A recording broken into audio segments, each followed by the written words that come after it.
Bonjour à tous, nous nous trouvons dans la paracha de Teruma. La paracha de Teruma qui a comme sujet la construction du Mishkan, la construction du temple. Donc nous sommes après la sortie d'Égypte, nous sommes après que nous avons reçu la Torah, nous sommes après que nous avons reçu les tables de la loi. Les premières tables de la loi ont été cassées, les deuxièmes ont été données après le pardon qu'il y a eu de la faute justement, de la faute du veau d'or que tout le monde connaît. Et les tables de la loi sont arrivées donc le jour de Yom Kippour, donc qui est le jour de ce grand pardon, du pardon de cette faute du veau d'or. Et donc c'est là que ce jour de Yom Kippour, Moshe Rabbeinu descend avec les deuxièmes tables de la loi. Et donc il y a une réconciliation entre le Ham Israël, le peuple, et Hachem. Et donc cette réconciliation doit se concrétiser par justement une union. Et cette union, elle va être concrétisée? Par la construction de ce temple du Mishkan, qui est l'endroit où Hachem va décider de résider au sein du Ham Israël. Et donc, c'est là que va se créer l'union entre le Ham Israël et Akadosh Baruch Hu. Donc, ce Mishkan, il a une portée qui est très importante, qui nous montre justement la réunion, le retour du Ham Israël. Et donc, on revient comme si c'était un premier mariage. On dit Beyom Khatunato, Beyom Simchat Libo. Voici que cette Khatuna, qui est Matan Torah, et Beyom Simchat Libo, cette joie qui est le moment du Bet Amikdash, de la construction du Bet Amikdash, du Mishkan.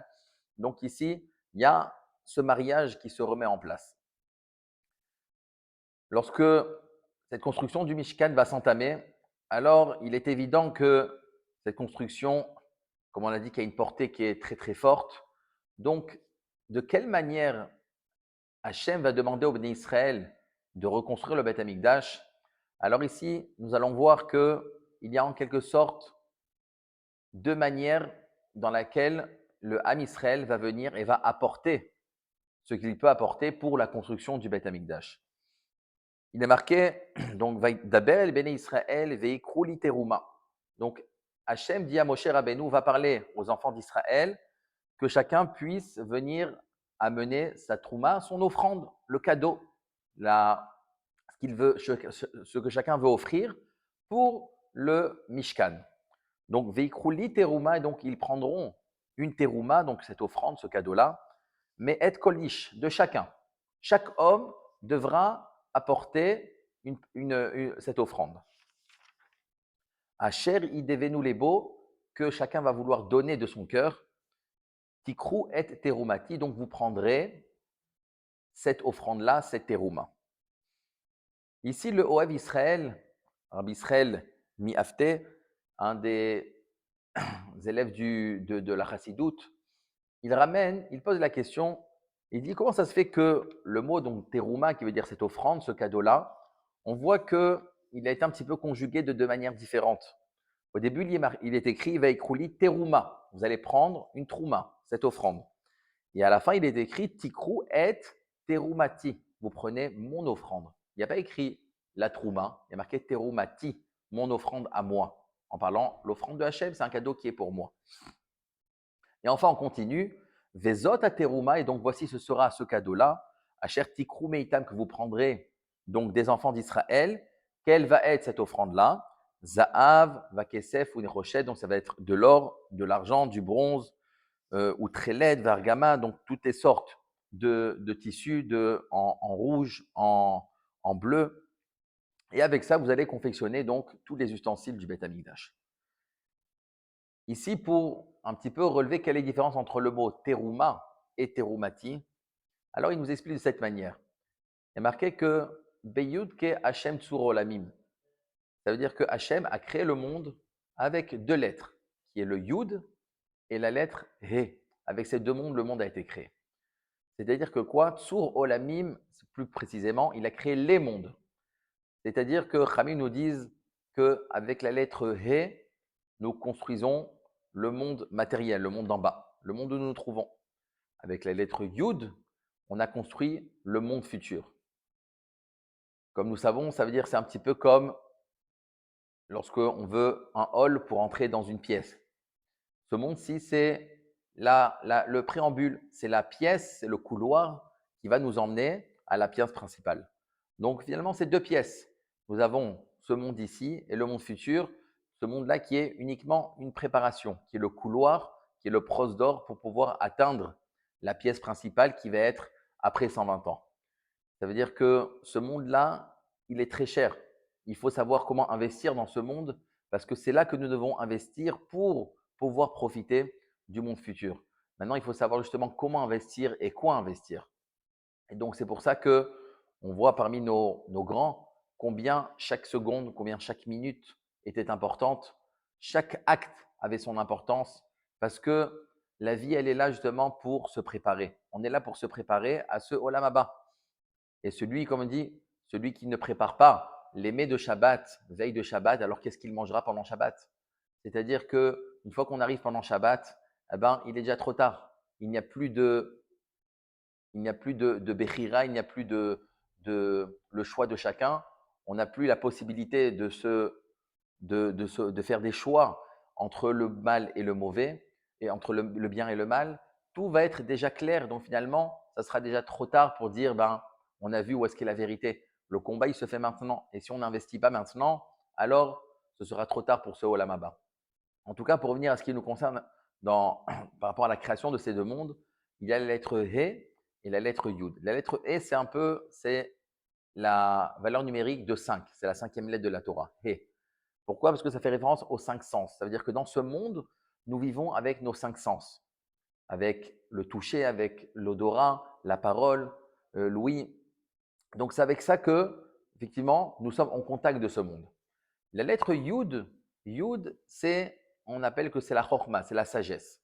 Ça veut dire que quoi? Que c'est le projet vers quoi on veut atteindre. Donc ça, on va dire que on a le projet et on a la manière de réaliser le projet. Donc c'est-à-dire que le Olam Haba, le monde futur doit être un projet pour nous, un projet dans l'avenir. Le monde dans lequel nous sommes, c'est le moment où nous devons tout mettre en place pour réaliser, pour concrétiser ce projet. Donc, au travers de l'accumulation des mitzvot, de l'étude de la Torah, donc nous sommes en train de construire en quelque sorte notre maison qui va être après 120 ans, qui va être dans ce Olam Haba. On dit que les tzadikim dans le Olam Haba vont être installés sous des nuptiales avec des pierres précieuses. Donc, il y aura quelque chose de merveilleux qui va être dans le Olam Haba. Mais ces pierres précieuses, eh ben, c'est dès maintenant que nous les posons, doucement, doucement. Donc, c'est pour ça que ce monde-là est le monde de la concrétisation pour pouvoir après arriver à ce projet final qui va être le Yud. Donc, c'est-à-dire que le monde, en fait, nous avons deux mondes, comme on a dit. La lettre He, qui est ce monde-ci, et la lettre Yud, qui est le monde futur. En d'autres termes, la lettre E, c'est de savoir, c'est le côté matériel. Nous sommes au contact du matériel. La lettre Yud, ça va être le monde futur que finalement la matérialité n'aura plus de place. Ça va être uniquement un monde de spiritualité, un monde qui va être d'infini, un monde où tout va prendre un autre sens. Et donc, on va être complètement détaché de la matérialité. Donc ça, c'est le Yud, c'est le côté spirituel. Le He, c'est le côté matériel. Ici, il nous explique, il nous dit les psukim, c'est ça à quoi ils font référence. Une personne, lorsqu'on lui demande de donner quelque chose, alors il faut faire bien attention. Donner quelque chose, le but c'est de quoi? C'est de créer un lien avec la personne qui va recevoir. Parce que lorsqu'on donne, ça veut dire donner une partie de soi. Sinon, ce n'est pas donner. Donner, il faut que ce soit une partie qui soit de nous.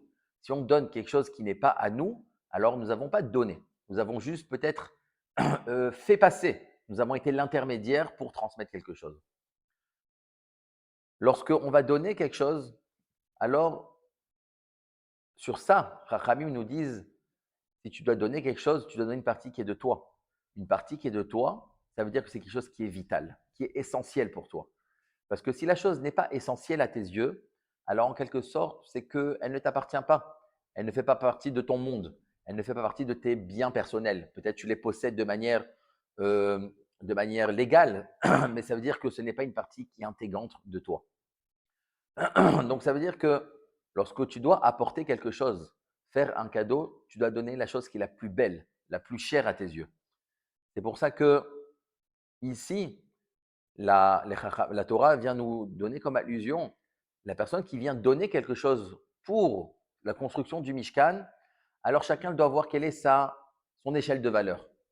Ce qui est pour toi le plus cher dans ta vie, c'est ça que tu dois donner. Et à tel point que justement, c'est ça qu'il nous dit. Terouma, au début, il est écrit dans le Passouk, Vaikrouli terouma me'et kolish. Vous allez donner une terouma. Terouma, c'est teroum ha. Ha, c'est le he qui est à la fin. Le he, on a dit, c'est la matérialité. Ça veut dire ça, de kol ish, chacun. Ça veut dire que, on va dire, chaque personne standard, que dans ce monde, eh ben, on valorise effectivement l'or, l'argent, le monde matériel. C'est pour nous quelque chose qui est, on va dire, en première ligne. On va tout donner pour avoir de la matérialité dans ce monde.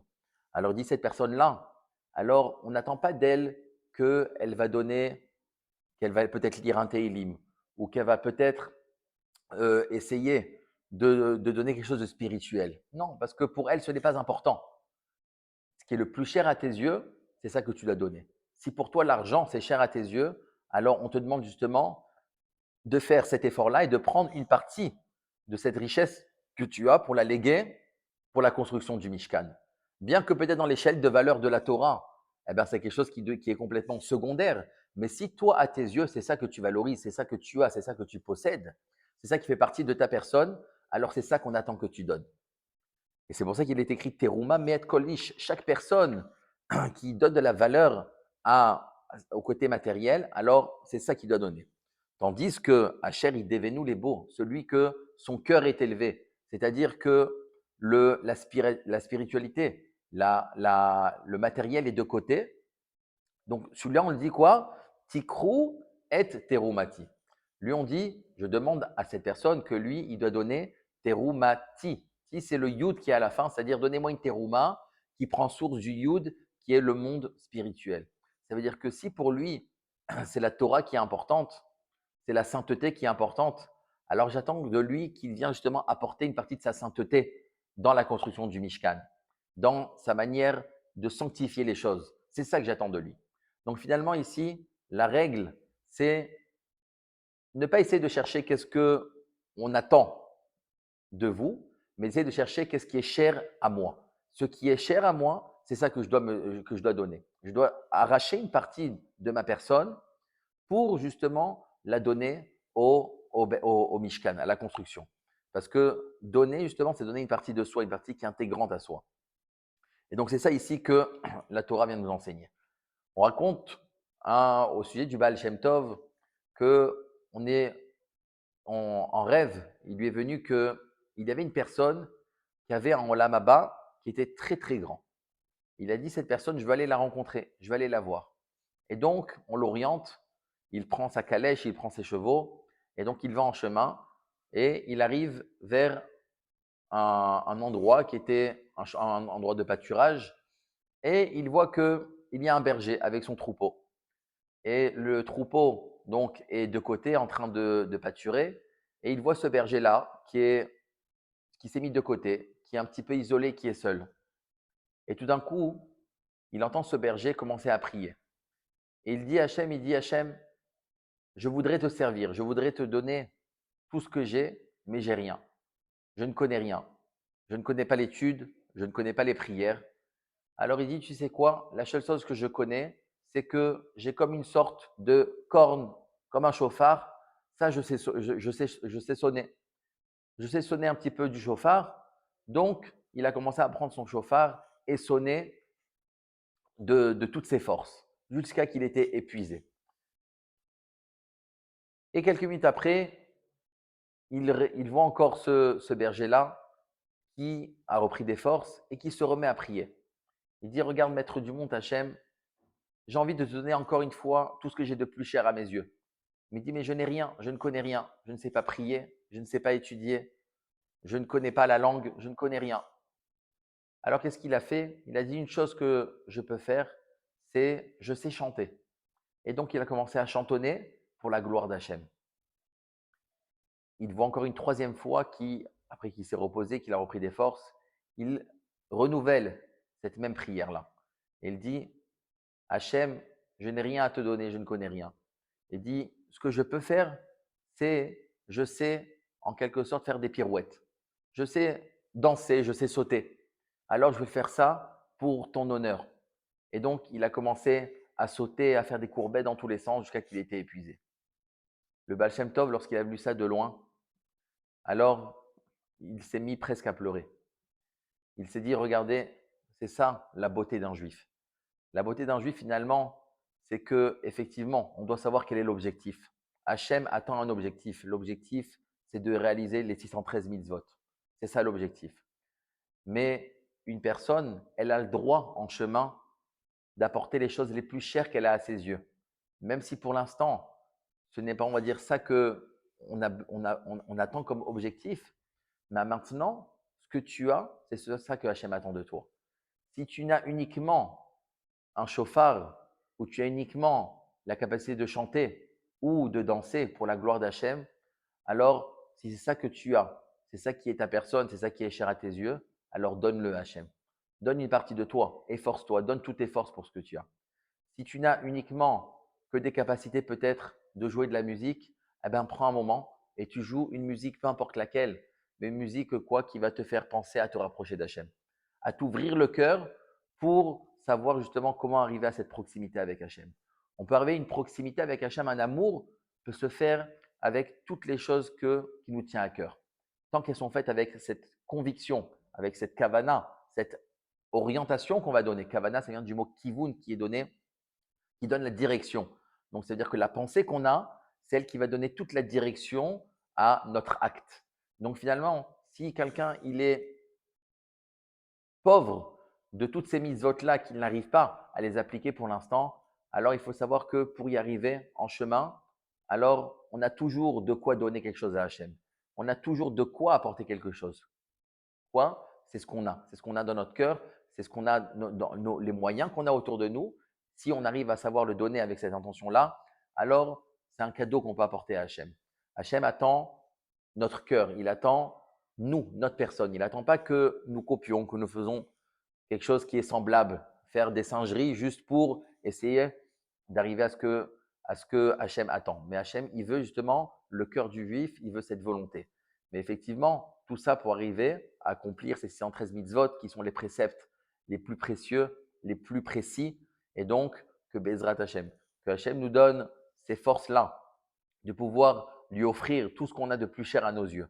Si on est dans le matériel, alors nous devons lui offrir uniquement du matériel. Si nous sommes dans le spirituel, offrons-lui justement du spirituel.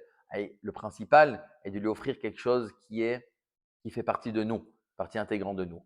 Que Bezrat Hachem, que tout le clan Israël ensemble puisse apporter chacun sa pierre et ensemble construire ce Bet Amikdash Ashlishi Bimera Biyamenu Amen.